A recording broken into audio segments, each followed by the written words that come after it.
자, 오늘은 추수감사 주일 겸 교회 설립 51주년 기념 주일입니다. 따라서 우리는 지난 한 해 동안 우리의 삶과 신앙을 지켜주신 하나님의 은혜에 감사를 드리고, 또 51년 동안 변함없이 우리 교회를 이끌어 주셨던 하나님의 은혜에 감사를 드리고자 이곳에 모였어요. 그러기에 오늘 이 시간 드려지는 이 예배를 통해서 우리 모두 다시 한번 그동안 하나님께서 베풀어 주셨던 그 은혜를 기억하는 저와 여러분들이 다 되셨으면 좋겠습니다. 자, 오늘 우리가 살펴볼 시편 103편을 보게 되면 표제어가 나옵니다. 표제어 1절 위에 나와 있죠. 어떻게 나와 있습니까?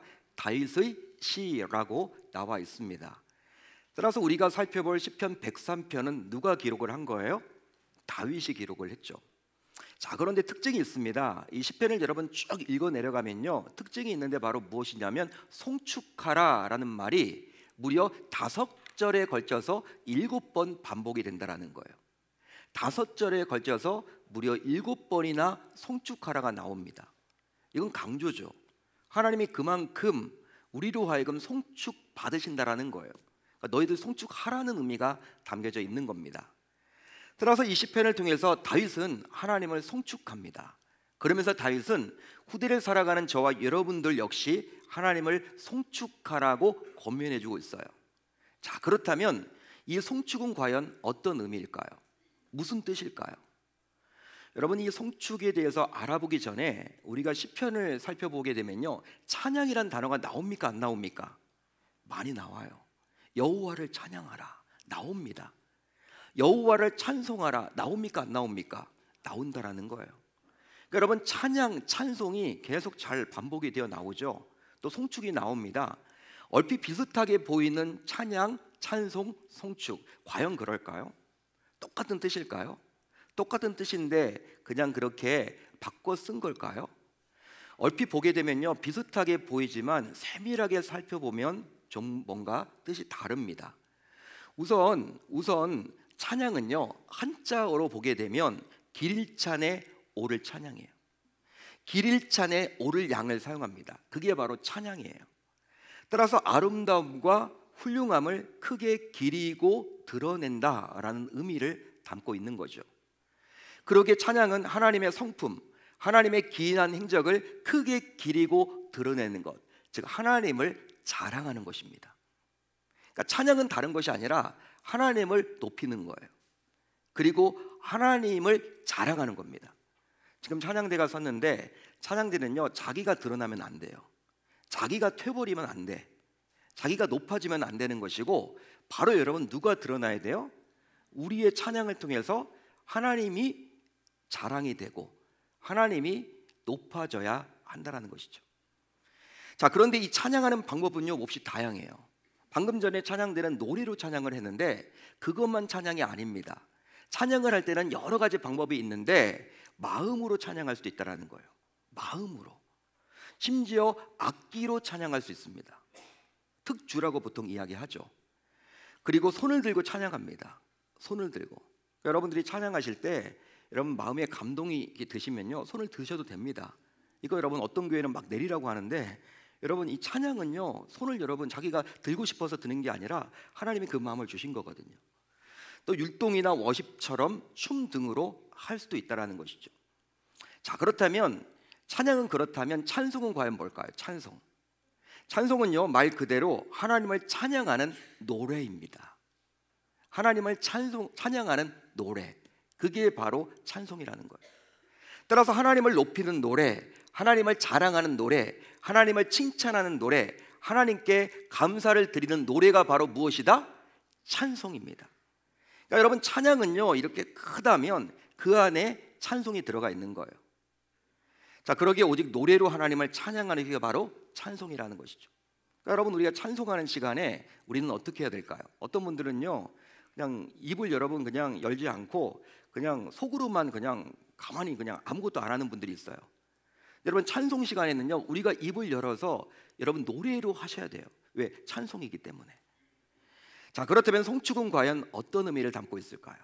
오늘 말씀에 7번이나 나와 있는 이 송축은 과연 어떤 의미를 담고 있는 것일까요?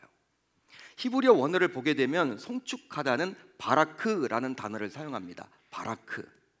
근데 몇몇 번역본을 보게 되면 송축이란 찬양 또는 축복이랍니다. 찬양 또는 축복이라고 기록이 되어 있어요. 따라서 찬양이란 개념에다가 축하라는 개념을 합한 것이 바로 무엇이다? 송축입니다.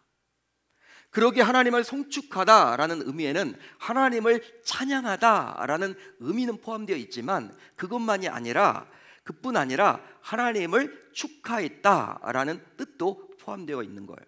하나님을 축하했다. 그런즉 다윗이 하나님을 송축한 것은 바로 어떤 의미에서 다윗은 하나님을 축하했다라는 것이죠. 자, 그렇다면 한번 의문이 여러분 생기죠. 여러분, 어떻게 피조물인 우리가 감히 여호와 하나님, 창조주인 그분을 축하할 수 있습니까? 그런 자격이 되나요? 피조물인 우리가 어떻게 하나님을 축하할 그 자격을 갖출 수 있나요? 더욱이 우리는 하나님께 축하받기를 원하면서도 하나님께 축하를 어떻게 드려야 될지 생각을 해보지 않았다는 거예요. 여러분, 오늘 말씀을 보면요, 당황스럽죠. 그 뜻을 안다면, 이 송축하다라는 원뜻을 안다면 우리가 너무나 당황스럽습니다. 어떻게 감히 여호와를 송축할 수 있을까? 오늘 말씀의 제목이에요.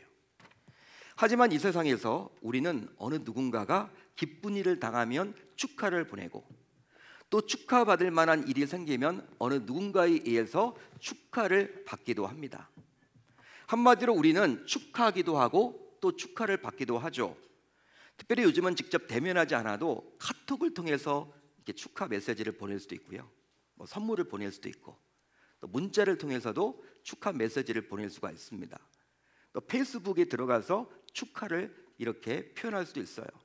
예전에는 직접 가야지만 우리가 축하한다고 이야기를 했잖아요. 요즘은 그렇게 하지 않아도 된다는 것이죠.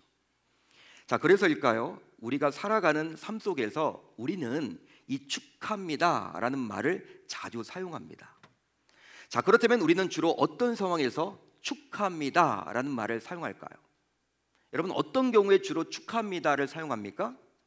예를 들어 볼까요? 어느 누군가가 결혼을 한대요. 그러면 결혼을 축하합니다. 어느 누군가가 승진했대요. 승진을 축하합니다. 어느 누군가가 퇴원을 했대요. 퇴원을 축하합니다. 어느 누군가가 좋은 집으로 이사를 갔대요. 이사를 축하합니다. 우리가 여러분 자주 이야기하는 어느 누군가가 생일을 맞이했어요. 생신을 맞이했어요. 생신과 생일을 축하합니다. 즉, 이런 식으로 우리는 축하를 주고받습니다. 따라서 어느 누군가를 축하하기 위해서는 축하할 내용이 반드시 있어야 하는 거예요. 무엇이 있어야 한다고요? 축하할 내용. 즉, 결혼, 생신, 출산, 승진, 졸업과 같은 내용이 반드시 있어야만 하는 거예요. 여러분, 이런 의미에서 생각을 해볼 때 하나님께 축하를 보내려면 축하드릴 내용이 있어야만 하겠죠. 하나님께 축하드릴 내용이 있을 때 축하를 보낼 수 있지 않습니까? 자, 그렇다면 이제 신자인 우리는 하나님을 어떤 내용으로 또 어떤 방법으로 축하할 수 있을까요? 혹시 여러분들은 이미 하나님께 축하를 보낸 적이 있으십니까? 축하해 본 적이 있으세요, 하나님을? 만약 보낸 적이 있다면, 축하해 본 적이 있다면 과연 어떤 방식으로 보내시고 축하하셨습니까? 또 축하드린 내용은 과연 무엇이었습니까? 여러분, 신자인 저와 여러분들이 하나님께 축하드릴 내용과 이유는 바로 2절을 보면 나옵니다. 오늘 말씀 2절을 보면 정확하게 나와요. 우리 한번 2절을 같이 한번 읽어봅니다. 시작. 내 영혼아 여호와를 송축하며 그의 모든 은택을 잊지 말지어다. 자, 이 구절에 따르면 신자인 저와 여러분들이 하나님으로부터 받은 은택, 즉 은혜를 근거로 삼아 은혜를 베풀어 주신 하나님께 감사와 찬양을 드리는 것이 바로 하나님을 송축하는 거예요. 한마디로 하나님께서 내게 주신 은혜가 있기에 그 은혜를 잊지 않고 그 은혜를 근거로 하나님께 축하드리는 것이 바로 송축이라는 것입니다. 그 이유는 바로 하나님께서는 은혜를 입은 저와 여러분들이 그 받은 은혜를 기억해서 스스로 하나님 송축하기를 너무나도 우리 주님은 고대하시기 때문이죠. 따라서 오늘은 추수감사주일이에요. 오늘은 추수감사주일입니다. 추수감사는 지난 1년 동안 내 삶의 모든 영역에 하나님께서 베풀어 주셨던 은혜를 근거로 삼아서 감사와 찬양, 즉 하나님께 축하를 드리는 시간입니다. 추수감사주일이 바로 우리 주님을 축하하는 시간이란 말이에요. 그래서 추수감사는 우리 주님으로부터 지난 1년 동안 받았던 은혜만큼 축하를 드리는 절기입니다. 너무나 중요한 절기죠. 여러분, 기독교 절기가 여러분 여러 가지가 있겠지만 저는 부활주일 그리고 추수감사주일이 너무나 중요한 절기라고 여겨져요. 여러분, 왜 그럴까? 여러 가지 의미가 있지만 지난 1년 동안 하나님께서 우리에게 주셨던, 베풀어 주셨던 은혜가 얼마나 큽니까? 그 은혜를 기억하면서 한 해를 마무리 짓는 거예요. 또 새로운 해를 기대하는 것이죠. 이게 바로 추수감사주일이에요. 그뿐 아니라 교회적으로 중요한 것이 바로 무엇이냐면 매주 여러분 교회를 나오신 분들은요 금방 눈치를 챘을 텐데, 여러분 찬양대 가운이 바뀌었습니까? 안 바뀌었습니까? 바뀌었어요? 안 바뀌었어요? 바뀌었죠. 바뀌었어요. 여러분, 이렇게 우리가 부활주일과 추수감사주일을 기점으로 여러분 뭐 찬양대원이 자기 멋대로 더워 나 하복 입을래, 요즘에 날씨가 그냥 추워 나 동복 입을래, 이래서는 안 되는 것이고, 이 교회적으로 부활주일이 되면 이 하복을 입는 거예요. 목사님들의 가운도, 장로님들의 가운도, 찬양대의 가운조차도 하복으로 입고, 또 추수감사주일이 되면요 이제 겨울 준비하는 거죠. 이제 동복으로 갈아입습니다. 여러분, 이게 교계에서도 그만큼 중요하게 여기는 것이 바로 이 추수감사주일이라는 사실이죠. 그러게 주님을 믿는 우리 신자들에게는 이 추수감사가 너무나도 의미 있는 시간이요, 절기라고 감히 말할 수 있습니다. 자, 그렇다면 신자인 우리는 하나님을 송축하는 이 감사 절기를 과연 어떤 식으로 드려야만 하는 것일까요? 우선 내 속에 있는 것으로 여호와를 송축해야 하겠습니다. 자, 1절을 볼까요? 이렇게 나와 있죠. 내 속에 있는 것들아 다 그의 거룩한 이름을 어떻게 하라? 송축하라. 자, 이 구절에 따르면 다윗은 자신의 속에 있는 것으로 여호와를 송축합니다. 자신의 속에 있는 것으로 여호와를 송축하는 거예요. 자, 그렇다면 다윗은 왜 다소 이상한 이런 표현을 사용하고 있는 것일까요? 좀 이상한 표현이죠. 굳이 이렇게 할 이유가 없잖아요. 그런데 자신의 속에 있는 것으로 여호와를 송축한다고 왜 이런 이야기를 하고 있는 것일까요? 이 질문에 대한 답을 하기 위해서는 내 속에 있는 것들이 과연 무엇인지를 알아야만 합니다. 여러분, 다윗은 내 속에 있는 것으로 여호와를 송축했는데 이것은 바로 무슨 의미냐면, 겉으로만, 형식으로만 마지못해서 감사하는 척, 찬양하는 척, 축하하는 척, 즉 속은 그렇지 않은데 겉으로만 유선적으로 하는, 즉 한마디로 외식하지 않았다라는 의미예요. 다윗은 외식하지 않았다라는 의미입니다. 따라서 다윗은 우리에게도 하는 척 흉내만 내지 말라고 권면합니다. 그런즉 내 속에 있는 진심으로 그리고 최선을 다하는 심정으로 감사하고 찬양을 드리라는 거예요. 그것이 바로 진심으로 축하는 것이기 때문이죠. 실제로 하나님께서는 속으로 그렇지 않으면서 겉으로 그런 척하는 외식을 대단히 싫어하십니다. 성경을 보게 되면 하나님이 싫어하는 것들이 몇 가지가 있어요. 우리 인간이 교만하게 되는 것, 또 우상을 숭배하는 것, 그것뿐만 아니라 겉과 속이 다른 위선자, 외식을 너무나도 싫어합니다. 싫어한다는 표현보다도 증오한다고 해야만 할까요? 자, 그래서 이제 복음서를 보게 되면 예수님께서는 자신의 공생애 내내 유독 다른 사람들에게는 되게 후하셨잖아요. 유하셨잖아요. 용서해 주셨잖아요. 죄인들의 친구가 되셨거든요. 죄인들에게 다가가셨거든요. 그런데 유독 누구에게는 여러분 엄하셨습니까? 바리새인들. 당시 유대 종교인이었던 바리새인들, 그들에게 회칠한 무덤과도 같다. 독사의 자식이라고 표현합니다. 욕을 해댔습니다. 우리 주님이, 사랑이 많으신 우리 주님이 바리새인들에게는 욕을 했다라는 거예요. 그만큼 그들의 겉과 속이 다른 위선적인 모습에 토를 하고 싶었던 거예요. 부대꼈던 거예요. 우리 주님의 입장에서는 그만큼 증오했던 것이 바로 위선입니다. 속은 그렇지 않으면서 겉으로는 그런 척하는 모습들. 마찬가지로 신자인 우리 역시 여전히 겉으로는 하나님을 송축한다고는 하지만 속으로는 송축하는 척만 할 수 있다라는 것이죠. 어쩌면 추수감사주일을 맞아 이곳에서 감사 예배를 드리면서도 마음은 전혀 그렇지 않으면서도 내색하지 않고 하나님께 감사하는 척만 하시는 분들이 행여나 계실지도 몰라요. 하지만 그런 겉과 속이 다른 위선적인 송축은 하나님께서 원하시는 진정한 송축이 될 수 없습니다. 따라서 추수감사주일을 지키고자 이곳에서 예배를 드리는 저와 여러분들 모두 이 시간 다윗처럼 내 안에 있는 모든 것으로 하나님께 감사를 드리고 찬양을 올리고 축하를 할 수 있어야 할 줄로 믿습니다. 다음으로 받은 은혜만큼 여호와를 송축해야 하겠습니다. 어디 나와 있습니까? 바로 2절에 나와 있죠. 우리 같이 한번 읽어봅니다. 2절 시작. 내 영혼아 여호와를 송축하며 그의 모든 은택을 잊지 말지어다. 아멘. 여러분 한번 곰곰이 생각을 해보자고요. 지난 1년 동안 하나님께서 신자인 우리에게 베풀어 주셨던 은혜가 있습니까 없습니까? 있습니까 없습니까? 여러분 있죠. 당연히. 그 은혜가 큽니까 작습니까? 크죠. 이거 여러분 아마 다 동의할 거예요. 아마도 이 시간 차근차근 받은 은혜를 떠올리며 기록해 본다면 A4 용지로 몇 장을 써내려가도 모자랄 거예요. 아마 여러분들 시간도 많이 걸릴 거예요.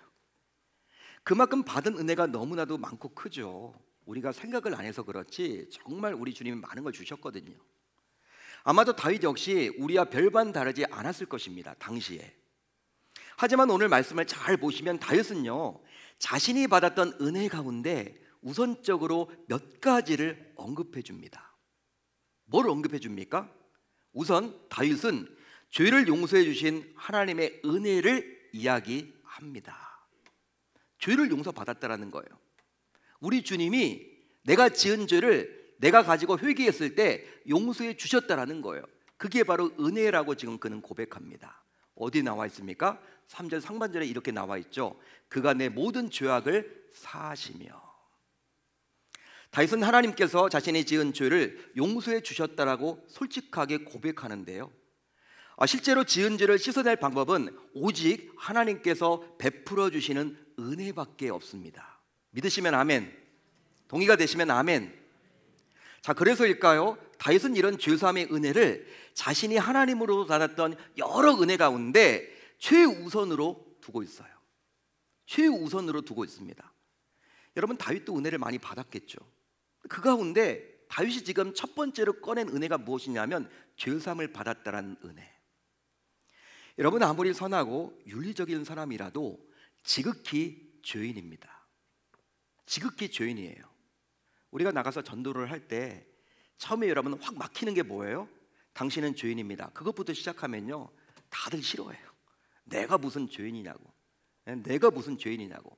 나 경찰서 근처에는 가보지도 않았다고. 이런 식입니다 여러분. 막히는 거예요 여러분. 그러니까 죄인임을 인정하는 사람은 그래도 복음을 들을 확률이 돼. 근데 여러분 자신이 여러분 죄인임을 인정하지 못하면요 뻣뻣하면요 여러분 복음이 들어갈 수가 없습니다. 대화가 안 되는 거죠. 여러분 아무리 착해도 아무리 선해도 아무리 도덕적이고 윤리적인 사람이 있고 법 없이 살만한 사람이 있어도 그 사람 역시 죄인입니다. 바울이 이렇게 이야기를 하고 있죠. 모든 사람이 죄를 범하였음에 하나님의 영광에 이르지 못하더니. 모든 사람입니다. 예외가 있습니까 없습니까? 없어요. 목회자인 저도 죄인이고 평신도인 여러분들 모두 다 죄인이에요. 죄인입니다. 자, 그런데 문제가 있습니다. 인간의 편에서는요 그 어느 누구도 이 죄를 스스로 해결할 수가 있습니까 없습니까? 없다라는 것이죠. 없다라는 것이죠. 실제로 예로부터 이 죄의 문제를 처리하고자 인간은 다양한 수고와 노력을 기울여 왔죠. 하지만 그 어떤 노력과 수고조차도 하나님의 기준에 이를 수 없다 보니까 오히려 인간은 점점 죄책감에 시달리며 결국 사망에 이르게 되었습니다. 안타까운 현실이죠. 그 이유는 바로 인간은 이미 완전하게 부패된 존재였기 때문이에요. 그러니 당연히 인간 스스로 이 죄의 문제를 결코 처리할 수가 없습니다. 이것에 대해서 성경은 다음과 같이 분명히 밝혀주고 있어요. 밝혀주고 있습니다. 내가 잿물로 스스로 씻으며 내가 많은 비누를 쓸지라도 내 죄악이 내 앞에 그대로 있으리니. 여러분, 비누를 가지고 우리가 목욕을 하면요, 몸은 씻어요. 그렇지만 내 내면, 내 마음에 있는 죄 씻을 수가 없습니다. 한마디로 아무리 스스로 죄를 씻고자 몸부림친다 하더라도 불가능하다라는 것이죠. 불가능합니다. 하지만 하나님의 아들이신 예수 그리스도께서 굳이 우리의 부패한 자리까지 내려오사 저와 여러분들을 대신해서 십자가에 달려 죽으셨습니다. 그 결과 첫사람 아담이 지었던 죄로 인해서 죄인된 우리가 받아야 할 형벌을 대신 그리스도께서 받으셨어요. 따라서 이것보다 더 큰 은혜가 어디 있습니까? 여러분, 저와 여러분들은 소망이 없던 자였어요. 본래 소망이 없었습니다. 다 지옥 갈 영혼들이었습니다. 그렇지만 그리스도께서 대신 형벌을 지셨다라는 거예요. 우리가 받아야 될 형벌, 자기 목숨을 여러분 바치시면서까지. 여러분, 이것보다 더 큰 은혜가 어디 있습니까? 물론 오늘도 신자인 우리는 여전히 죄를 짓고 살아가죠. 이건 바로 자범죄입니다. 원죄는 아니죠. 원죄는 주님께서 다 짊어지셨지만 역시 우리는 지금도 죄악된 모습으로 살아가는 것은 역시 매일매일 죄를 짓는데 이건 바로 자범죄예요. 그렇지만 예수 그리스도의 십자가의 죽음과 부활이 바로 나를 구원하기 위함인 것임을 믿음으로 하나님의 자녀가 되었기에 오늘도 그 주님께 죄를 가지고 나아가서 회개하기만 한다면 우리는 주님으로부터 죄사함을 받게 됩니다. 할렐루야, 할렐루야. 여러분, 그리스도께서 십자가를 짊어지심으로 이제 그것이 나의 사건이구나, 나를 위해서 그렇게 하셨구나, 이걸 믿음으로 받아들이면요 하나님의 자녀가 되잖아요. 우리가 매일매일 짓는 죄도 이제 우리가 특권을 갖게 되는 거예요. 그리스도께 그걸 가지고 나아가서 매일매일 회개하기만 하면 우리 주님은 용서해 주십니다. 용서해 주십니다. 다윗은 지금 그것을 이야기하고 있는 거예요. 다윗도 여러분 죄인이잖아요. 얼마나 죄책감에 시달렸겠습니까? 죄를 지을 때마다 깨닫고 주님에게 나아가기만 하면 용서받는다라는 그 은혜를 알았기 때문에, 그 은혜가 너무나 큼을 알았기 때문에 가장 첫 번째로 이렇게 이야기를 해주고 있는 것이죠. 실제로 이사야 1장을 보게 되면 이렇게 나와 있죠. 너희 죄가 주홍 같을지라도 눈과 같이 희어질 것이요 진홍같이 붉을지라도 양철같이 희게 되리라. 이것이 바로 신기하고 놀라운 은혜예요. 따라서 신자인 우리 모두 이제 다윗처럼 죄로부터 해방을 주신 그 은혜를 기억하며 하나님을 송축해야 할 줄로 믿습니다. 다음으로 다윗은 모든 병에서 치유하신 하나님의 은혜를 이야기합니다. 모든 병에서 치유하신 하나님의 은혜를 이야기해요. 내 모든 병을 고치시며. 다윗은 하나님께서 자신의 모든 병을 고쳐주셨다라고 솔직하게 이야기합니다. 실제로 이 세상에서 살아가는 우리 역시 신자임에도 불구하고 오늘도 다양한 질병에 노출되어서 삶을 살아가요. 즉 우리가 먹는 음식에도, 마시는 음료에도, 호흡하는 공기에도, 잠을 자는 집에도, 이동하는 교통수단에도, 심지어 입고 다니는 이 옷에도 온갖 질병을 유발하는 물질들이 있습니다. 여러분, 물질들이 있죠. 우리가 진공 상태에서 살아가는 게 아니잖아요. 여러분, 정말 맛있게 보이는 음식 현미경으로 한번 바라보세요. 밥맛 떨어져요. 그 안에 여러분 온갖 박테리아들, 온갖 좋지 않은 것들이 너무 많아요. 우리 안 보니까 먹는 거죠. 여러분, 그런 상황에서도 그렇게 수많은 질병 속에서 살아가는 우리가 아직도 여전히 강건하여 이곳에 나와서 예배를 드릴 수 있다는 것은 하나님께서 그 모든 질병에서 순간순간 우리를 고쳐주셨기 때문인 거예요. 한마디로 어떤 의사분이 이런 이야기를 했잖아요. 우리 모두 다 암 환자다. 암세포를 다 가지고 있다는 거예요. 나 건강한데, 나 병원에 가니까 암세포 없는데, 아니라는 거예요. 다 암세포를 가지고 있는데 건강한 분들조차도 하나님께서 그 암세포가 활동하지 못하도록 우리에게 면역력을 주었기 때문에 우리는 오늘도 강건할 수 있다는 거예요. 근데 면역력이 떨어지면 암이 이겨버리는 거죠. 물론 나이가 들면서 육적으로 또 정신적으로 연약함은 우리 모두 피할 수 없는 거예요. 그래도 날마다 강건하게 하시는 우리 주님의 은혜는 확실히 축하를 드릴 이유가 됩니다. 따라서 신자인 우리 모두 현재 건강하든 혹은 건강을 잃어버렸든 그나마 이렇게 다양한 질병으로부터 이겨낼 힘을 주셨음을 기억하며 하나님을 축하해야 할 줄로 믿습니다. 송축해야 할 줄로 믿습니다. 마지막으로 다윗은 생명을 파멸해서 구속하신 하나님의 은혜를 이야기합니다. 내 생명을 파멸해서 속량하시고. 다윗은 여러 다양한 위험을 만났죠. 여러분, 다윗만큼 위험을 만난 사람이 없어요. 자신의 장인에 의해서, 사울 왕에 의해서 10여 년 동안 쫓기고 쫓기는 인생을 살았습니다. 광야에 들어가서 살아야만 해. 여러분, 굴에 들어가서 살아가야 돼. 그때 여러분 한두 달도 아니고 10여 년 동안. 이 얼마나 여러분 비참합니까? 아마 보통의 여러분 사람들 같으면 다 자살했을 거예요. 너무 힘들어서. 쫓기고 쫓기는 인생, 고달픈 인생, 고통의 인생. 근데 그런 어려움 속에서도 위험을 만났지만 그 가운데서도 하나님께서 자신의 생명을 건져주셨다라고 고백해요. 즉 파멸해서 속량했다는 의미는 바로 무엇이냐면 오늘 말씀에 나와 있죠. 파멸해서 속량했다. 바로 위험천만한 계곡이 있다고 칩시다. 근데 그 계곡 이렇게 양옆에 여러분 산이 있는데 밑에는 여러분 낭떠러지예요. 떨어지면 여러분들 그냥 죽는 거예요. 근데 거기에 외줄이 하나 있어요. 외줄을 타고 지나가야 돼. 여러분들 외줄을 타고 지나가다면요, 여러분 자칫 잘못하면 죽는 거예요. 그때 여러분 누가 붙들고 있는 거예요? 하나님이 그 외줄 타고 있는 그 사람을 딱 손을 붙잡고 가는 거예요. 떨어지지 않도록 막아주시는 거죠.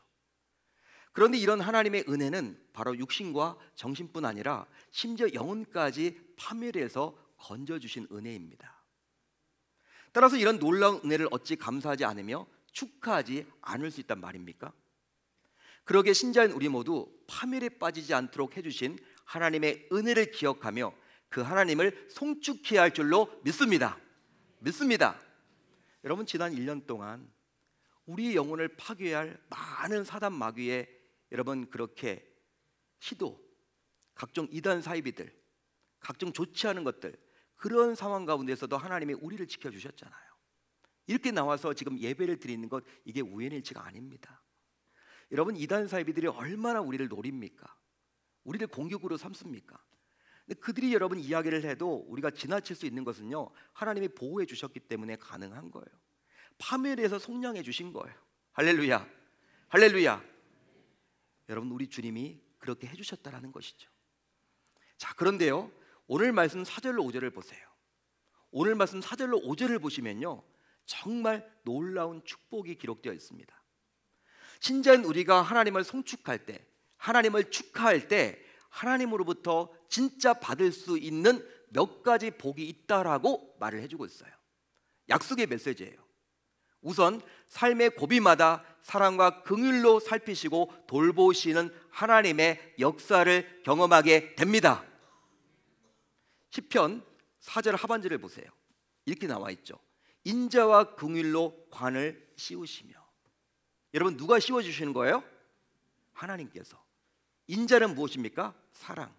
긍휼은 무엇입니까? 자비.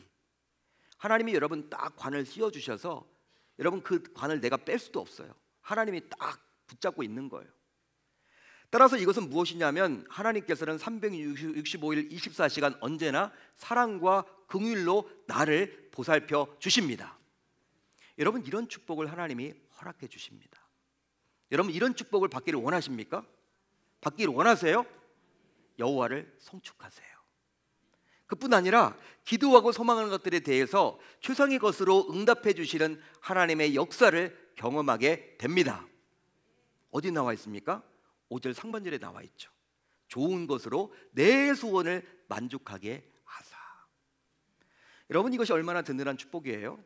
내가 여러분 기도하면 필요할 때에 필요한 것을 하나님이 공급해 주신답니다. 이게 여러분 기도 응답을 주신다라는 거예요. 이런 기도 응답이 있기를 소망하십니까? 여호와를 송축하십시오. 또 있습니다. 바로 새 힘을 주시고 새롭게 하사 날마다 감당할 수 없는 만큼 풍족하게 채워주시는 하나님의 역사를 경험하게 됩니다. 어디 나와 있습니까? 5절 하반절에 나와 있죠. 내 청춘을 독수리같이 새롭게 하시는도다. 할렐루야, 할렐루야. 여러분 실제로 하늘의 제왕 독수리를 보신 적이 있으세요?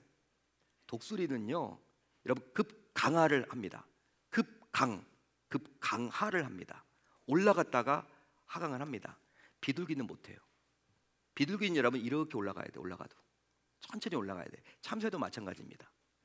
독수리는요 정말 무서워요. 3km 전방에서도 여러분 이 쥐 한 마리가 지나가는 게 보인대. 하늘을 위해서. 와우, 너무 대단해요. 여러분 전투기 가운데 좋은 전투기들은요 여러분 출력이 좋기 때문에 이렇게 그냥 올라가잖아. 수직 상승, 수직 하강이 가능합니다. 대단한 거거든요. 민항기, 우리가 타고 가는 민항기는 그게 못해요.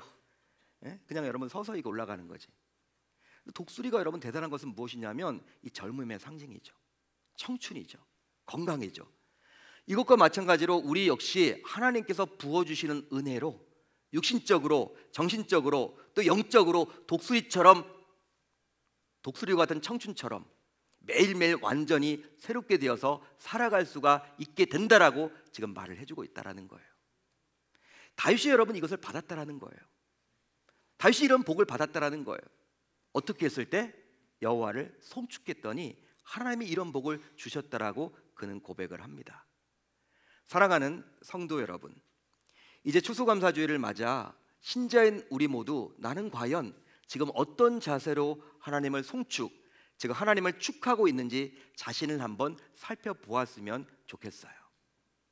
그 결과 진심으로 하나님께 감사하고 찬양하며 이 감사절에 동참하고 있다면 정말 제대로 하나님을 송축하고 있는 것입니다. 하지만 그게 아니라 혹시 겉으로만 감사하고 찬양하며 이 감사절을 보내고 있다면 그것은 하나님께서 받지 않으시고 거부하시는 송축이 될 거예요. 그 이유는 바로 하나님께서는 우리가 드리는 송축이 진짜 송축인지 아닌지를 금방 알아차리시기 때문입니다. 우리들은 몰라요. 주변 사람들은 모릅니다. 사람의 눈은 속일 수 있지만 하나님은 속일 수가 없다라는 거예요. 따라서 신자인 우리 가운데 아직까지도 이 감사절을 보내면서도 별다른 감사와 기쁨과 기대와 찬양할 마음이 없다면 오늘 말씀에 나온 다윗처럼 지난 1년 동안 하나님으로부터 받았던 그 은혜를 차근차근 떠올려 보았으면 좋겠습니다. 그리함으로 감사드릴 이유, 찬양드릴 이유, 축하드릴 이유를 충분히 알고 이 감사절을 보내는 저와 여러분들이 다 되셨으면 좋겠어요. 그 결과 하나님을 송축하는 자가 누리게 될 하나님의 복을 우리 모두 받아 누립시다. 즉 하나님으로부터 보호를 받고 하나님으로부터 기도응답을 받고 또 하나님으로부터 매일 새롭게 되는 놀라운 축복의 신자가 우리 모두 되어 봅시다.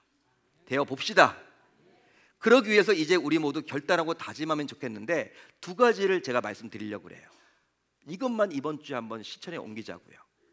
그것은 바로 하나님을 온전히 송축하는 것입니다. 하나님을 제대로 송축하는 것입니다. 그러기 위해서 자신의 소중한 것조차도 하나님을 송축하기 위해서 아낌없이 드릴 수 있어야만 하겠죠. 여러분 하나님이 뭘 보시겠습니까? 우리의 마음을 다 알아보실 텐데 겉과 속이 달라서는 안 되잖아요. 겉으로 나와서 예배 드리는데 진짜 내가 송축을 하고 있는지 하나님은 뭘 가지고 판단을 하실까? 자신의 소중한 물질, 자신의 소중한 시간, 자신의 소중한 재능까지도 하나님의 송축을 위해서 아낌없이 드려야만 하는 것이죠. 그뿐 아니에요. 또 한 가지는 오직 감사절에만 여호와를 송축하는 것이 아니라 이제부터 매일매일 삶 속에서 마치 하루의 밥을 새끼 습관적으로 먹듯이 송축이 습관화 되어야 할 줄로 믿습니다. 여러분 이 두 가지를 해보자고요. 진짜 제대로 된 송축을 주님 앞에 드렸으면 좋겠고 이 송축을 습관화했으면 좋겠어요. 그리해서 우리 모두 다윗처럼 하나님께서 약속하셨던 정말 놀라운 축복을 받아 누려야 할 줄 우리 주님의 이름으로 축원합니다. 기도응답을 받기 원하신다면 여호와를 송축하십시오. 매일매일 여러분 새로운 힘을 가지고 살아가기를 기대하신다면 여호와를 송축하십시오. 날마다 하나님께서 주시는 그 보호 속에서 안전하게 살아가기를 원하신다면 여호와를 송축해 보십시오. 다윗이 지금 그 이야기를 하고 있는 거예요. 그렇게 살아간다면 우리 계명의 공동체 가운데서도 제2의 다윗처럼 제3의 단인처럼 여호와를 날마다 송축했더니 이런 하나님의 축복을 받아 누렸다라는 그 고백이 끊이지 않게 되리라 저는 확신합니다. 그렇게 살겠다라고 다짐하고 결단하는 저와 여러분들이 다지실 수 있기를 우리 주님의 이름으로 축원합니다. 축원합니다.